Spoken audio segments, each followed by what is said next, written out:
Hello guys, +1 public exam കെമിസ്ട്രിയുടെ review ആണെന്ന് പറയുന്നത്. കെമിസ്ട്രി എക്സാം കഴിഞ്ഞിട്ട് എല്ലാവരും വീട്ടിലെത്തിയിട്ടുണ്ടാവും. നിങ്ങൾക്കൊക്കെ എക്സാം എങ്ങനെ ഉണ്ടായിരുന്നു എന്നുള്ളത് നിങ്ങൾ കമൻറ്റ് ചെയ്യണം. എനിക്കൊരു ജസ്റ്റ് ഓക്കെ എന്നൊക്കെ പറയാം. എന്നാൽ കൂടി കുറേ കുട്ടികൾക്കൊക്കെ ഇത് ഭയങ്കര ടഫായിരുന്നു. എൻ്റെ ഫ്രണ്ട്സിനൊക്കെ അങ്ങനെയായിരുന്നു.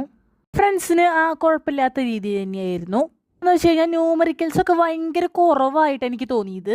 ഇത് എൻ്റെ തോന്നൽ മാത്രമല്ല, ശരിക്കും ഭയങ്കരമായിട്ട് കുറവായത്. ന്യൂമറിക്കൽസൊക്കെ 1-2 ഇട്ടുള്ളൂ. പിന്നുള്ളൊരു കാര്യം എന്ന് വെച്ച് കഴിഞ്ഞാൽ ഫസ്റ്റത്തെ ചാപ്റ്റേഴ്സിനൊന്നും മര്യാദയ്ക്ക് ചോദിച്ചിട്ടില്ല ഇവർ.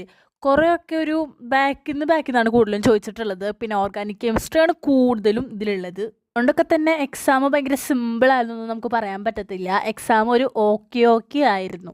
പിന്നെ നമ്മൾ ഈ മലയാളവും ഇംഗ്ലീഷൊക്കെ നമ്മൾ മുന്നേ കഴിഞ്ഞല്ലോ, അത് വെച്ച് നോക്കുമ്പോൾ കെമിസ്ട്രി കുറച്ചും കൂടി ടഫാണ്. ഭയങ്കര ടഫൊന്നൊന്നുമല്ല, എന്നാലും ചെറിയൊരു പ്രശ്നം ഉണ്ടെന്നുള്ളൂ. ഞാൻ പിന്നെ ഓപ്ഷൻസ് ഒക്കെ നോക്കിയിട്ട് എല്ലാ ക്വസ്റ്റ്യൻസും എഴുതിയിട്ടുണ്ട്. അപ്പോൾ എഴുതി ശരിയാണെങ്കിൽ മാർക്ക് കിട്ടും. അപ്പോൾ അത്രേ ഉള്ളൂ.